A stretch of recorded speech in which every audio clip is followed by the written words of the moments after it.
Welcome to Universal Man. My name is Mark Weppett, and I'm here to help you unleash your apex potential. And today, I want to be talking about video games and how, sadly, they're holding you back. So if you have a love-hate relationship with your own gaming habit, well then, my hope is that you find something useful in what I share here today. Alright, so for those of you who don't know, I've been a pretty hardcore video game player like my whole life. Like I grew up watching my dad play games on PC, watching him play the Super Nintendo and thinking he was the best in the world at them until later I realized he really isn't that good. But me and my brothers, we all played video games constantly. Thank God my mom didn't let us play it on school nights, but during the summer and all weekend or any other day we had off, we played as much video games as we possibly could. You know, it got to the point where really like the way that I saw life was like everything I had to do to get through in order to play more video games. You know, like I just loved it. You know, when I was younger, I was into like, the Final Fantasy RPGs. I was into Super Smash Brothers. As I got older, I started getting more into like the competitive shooter games like Counter-Strike, Halo. Got really into Overwatch for a little period. Like, I just loved gaming. I loved particularly the intense competition. I loved developing my skills and being better than other people. And sometimes I enjoyed being whisked away on some kind of, wonderful single player journey sort of thing. And I really had a lot of fun with friends, with family members. With my brothers, it's still one of my, main things that I can do with them, especially during this pandemic. And I love them. And that's the problem, is that I like them too much. And I've gone through different periods where I've quit them, where I've moderated them. I haven't had like a real gaming problem probably since college. So that's, 8 years ago, 9 years ago. That's when I had a real problem with gaming where I would actually play way more games than I would do schoolwork and that sort of thing. And luckily I've moved away from that. But what's hit me recently is that if I want to really unleash my potential in this world, if I really want to be the best me and live the best life I possibly can and achieve the things that would really bring me the most satisfaction, then I have to quit games, at least mostly. Because here's the thing, like it all comes down to our neurochemistry. And video games, for at least a large percentage of the population, particularly the male side of it, video games, they release so much dopamine and so much serotonin. All right, so dopamine's that anticipation chemical, that feeling that makes you think that, oh, there's something really good and interesting happening here. There's a real potential for a reward. But then also serotonin, which is the status neurochemical that makes you feel like you're good. All right, and for me, that's where I got most of those things in my life. It's like I got my anticipation for video games because I would look forward to them. I'd be really into them, thinking about like leveling up, getting better, that sort of thing. And then I also got a lot of sense of status from it. It's like, when I would be good and I would level up and I get high ranks and I'd, crush the noobs and all this kind of stuff, I felt good. I was like, I'm the man, blah, blah, blah. But obviously the downside is that when you don't play well, you feel bad, you rage, you get mad at the hackers, you get mad at the matchmaking, whatever. But the issue is that like when you're hooked into that, and to the extent that your neurochemical system is hooked into video games, it is not hooked in to real life. And that's a huge issue. Like after I, stopped having a real problem with video games, I learned how to kind of put them aside and focus on my work and get work done and that sort of thing. And that was great. I loved my work. I knew it was what I wanted to be doing, helping guys level up in their life and that sort of thing. But the problem is that all my work would always be compared to video games in my head. I was always like, yeah, I can do that. I can force myself to do that. And I'm going to make sure that I do. I'm going to develop the discipline. But man, I really wish I was playing video games right now. Wouldn't that be nice? Wouldn't that be fun? And that always created a sort of resistance, a drag, where I could get some focused work done, but as soon as, I kind of reached that point of enough, then I was going to devote any extra time and energy I had to goofing off in video games. Now, the real problem with this is that your potential can only be unlocked, I believe, if you can get your neurochemistry invested in real life. Basically, real life has to become your game. So like think about it. Like imagine if, work like leveling up your body, leveling up your mind, leveling up your finances, leveling up your career, leveling up your relationships. What if all of that had the same energy behind it that playing a fun video game did, right? And it can get there. You have to go through a process of dopamine detoxing, which I've done, a couple of videos on, and then a lot of people copied me on doing those videos.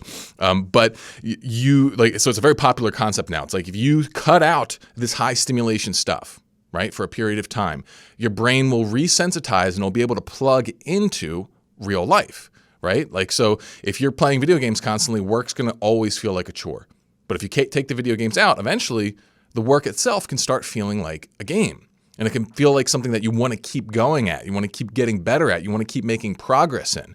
And it starts reinforcing that feedback loop. And it's only when you're really hooked into that you're going to be able to be your best. That's it. There's no way that you're going to be anything beyond okay while still having the bulk of your neurochemical juice coming from artificial rewards. And so it's like, you got to ask yourself, what do you really want in life? Who do you really want to be? Do you want to be a guy who has like the highest, ranking in World of Warcraft or whatever game that you play? Or do you want to be a guy who, has completely crushed it in his career path? He's got strong, thriving relationships and he's fit, he's healthy, and he's just plugged into life. It's like, which one do you really want to be? And if you want to be the gamer, you can. Of course you can. I just don't think most of us actually really do if we're honest about it. Now, I don't want you to take this as a blanket condemnation of video games. I think they're great in a lot of ways, and I don't think that they're evil in the same way that I think porn is. I think porn has no place in anybody's life. I don't think porn is useful at all. But video games, I think there can be a case made for like when you're younger, like when you're a teenager or whatnot. You could argue that gaming teaches you about life. It teaches you systems thinking. It teaches you how to level up. It teaches you how to deconstruct problems and that sort of thing. It can be fun, with your friends and whatnot. It can have some real genuine art in it. There is some really incredible stuff people have made. But as long as it's like your main source of juice, that's where the big issue is, And it's like, say you wanted to keep some video gaming. Like, for example, I got my brothers, they play video games. At least some of them do. And it's a way that I can connect with them. Now, that's fine, I think. It's like if you can play a video game in the same way that you can go play some cornhole or ping pong or, darts, it's just like another game. It's something that you do recreationally when you're hanging out and you keep it in that recreational slot, then I don't think there's anything wrong with that. But as soon as it starts pulling at your brain, you're like, I really want to do this all day, every day, or I want to do this every day, even. That's when it's starting to become a problem, because I think you're always going to be better off if you can instead develop a healthier habit that you get more out of, like reading, like learning, like physical activity, like working on your body, working on like if you think about it, a lot of video games, they are just chore simulators. Right? A lot of them are. The Sims are just chore simulators, like Animal Crossing. A lot of these things are just they give you a super arbitrary goal to work toward, and then you got to do all this manual shit to make it happen. And sometimes they'll tack a storyline or something on top of it. But that's what real life is. But you could actually level up in real life, right? You could get into cooking. You could get into whatever you want. You could get into stuff that has real tangible payoffs for you. It's just you got to recognize that those things are all games. It's all a game. Everything is. Life is the greatest open world game of all time. It's also the most hardcore one with one of the highest learning curves. But that's what makes it so rewarding when you actually do it. Plus, other rewards are real. So it's if you want to start playing the big boy game, you want to be a real man, then life has to be your game. It can't be video games. I'm sorry.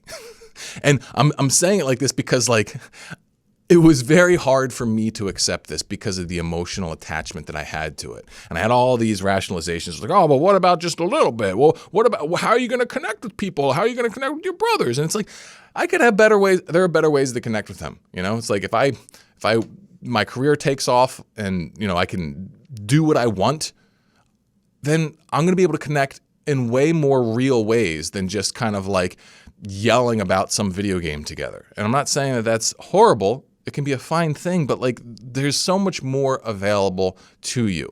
And whatever sort of emotional attachment you have toward games, it can be let go. It's like at least temporarily. Like you can give yourself a shot. Give yourself a real shot. Give yourself like 6 months without gaming or 3 months without gaming. Give yourself like something you're willing to commit to and see what happens to the rest of your life. And I'm not saying it doesn't count if you just funnel all that into surfing Reddit. I'm thinking like really approach living your life as your game and watch what happens. Watch what happens when your brain starts to click with something. It starts looking forward to it. It starts getting into it. I remember when this happened with me with working out and stuff. It was insane. Like I got so hooked on it, and then I had like very real rewards from it. And I was like, holy shit, this is amazing. And you can do the same thing with your work, with your career. And sometimes some things are just going to be hard, and it's not going to feel like that brain candy like video games are right away. But if you stick with it, and you're really trying to figure things out, then eventually you will find your groove. You will find that way in which you can integrate with the world that is fully satisfying and compelling, right? And you're not going to need the video games anymore. So hopefully this has given you something to think about. Hopefully this has, helped you out in some regard. Now, if you've got a hardcore porn addiction on top of being a video game addict, you're probably going to want to focus on quitting porn first, because that's way more damaging and that releases even more dopamine. So in that case, maybe keep the video games around while you're quitting porn. If you want help on how to do that, make sure you check out the link below and get my free guide, The Reboot Regimen, where I'll walk you through exactly how you can go about quitting porn, because it's not as easy as you might think. So make sure you check that out. But otherwise, if you got something from this video, please please subscribe, please hit that notification button, and share this with someone who you think could use the message. All right, thanks for watching. I'll see you in the next one. Ooh, yap.